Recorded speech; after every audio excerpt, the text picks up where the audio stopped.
চারদিকে পাহাড়ের হাতছানি, পায়ের তলায় লাল মাটি আর চারপাশ পলাশের রঙে মোড়া। আজ পুরুলিয়ার এমন এক জায়গার কথা বলবো যেখানে শুধুই পলাশের ছড়াছড়ি। শীতে তার একরূপ, আর বসন্ত এলেই পলাশের রঙে রাঙা। সবুজ গাছপালা ঘেরা বরন্তিতে এলে নতুন করে বাঁচার মানে খুঁজে পাওয়া যায়। পুরুলিয়ার অনেক জায়গার খোঁজ দিলাম আমরা, এবার এক অন্য জঙ্গলমহল ঘুরে দেখাবো। শীতে দুদিনের ছুটি পেলে অবশ্যই ঘুরে আসুন এই জায়গা থেকে। বরন্তি গ্রামটি পাহাড়ের খুব উঁচুতে নয়, হেঁটে উঠতে সময় লাগবে খুব বেশি হলে মিনিট ৪৫।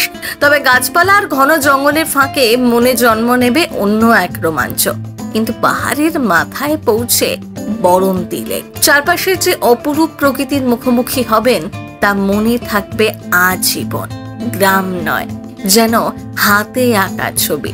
শাল, পিয়াল, পলাশ, আকাশমণি, মহুয়া গাছের জঙ্গলে ঘেরা লালমাটির পথ ধরে যেতে আপনার মন্দ লাগবে না। হাঁটতে হাঁটতে পৌঁছে যাবেন বরন্তি নদীর ধারে। টলটলে স্বচ্ছ জলে সেই নদী এঁকে বেঁকে চলে গিয়েছে। হাতে দু একদিন বেশি ছুটি থাকলে ঘুরে আসতে পারেন সাঁওতালি গ্রাম মানজুরি থেকে। সেই গ্রামে গিয়ে মন ভরে যেতে বাধ্য। মাটির দেওয়ালে সুন্দর আলপনার কারুকাজ, মিকানো উঠোন, মন ভরে যাবে আপনার। এছাড়া সময় থাকলে বরন্তি থেকে গাড়ি ভাড়া নিয়ে ঘুরে আসতে পারেন পাঞ্চেত, মাইথন, গড়পঞ্চকোট, জয়চণ্ডী পাহাড়ও। বসন্তে এই জায়গার একদম অন্যরূপ। মার্চ এপ্রিলে যদি আপনি বরন্তি আসেন তাহলে অবশ্যই ঢু মারুন ভেটি গ্রামে। দু চোখ মন ভরে পলাশের যে আস্বাদ আপনি নেবেন তার সারা জীবন থেকে যাবে আপনার স্মৃতিতে। মাঝে মেঠো পথ আর রাস্তার দুধারে পলাশ গাছের সারি।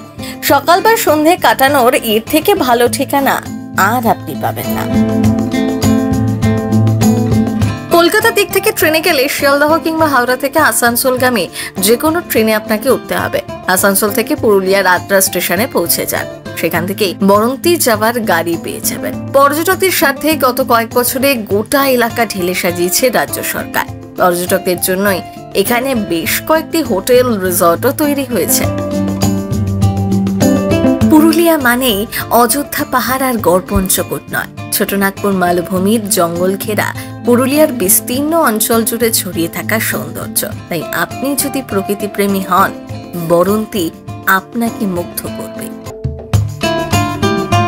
একটু লম্বা ছুটি নিয়ে অনেকেই দূরে বেড়াতে যেতে ভালোবাসেন, অনেকে আবার ইচ্ছা থাকলেও সেই উপায় নেই। কিছুতেই অফিসে যারা দু একদিনের বেশি ছুটি ম্যানেজ করতে পারেন না, তাদের জন্য কলকাতা থেকে কাছেই ফাটাফাটি একটি টুরিস্ট ডেস্টিনেশন। প্রথম কলকাতা ব্যুরো।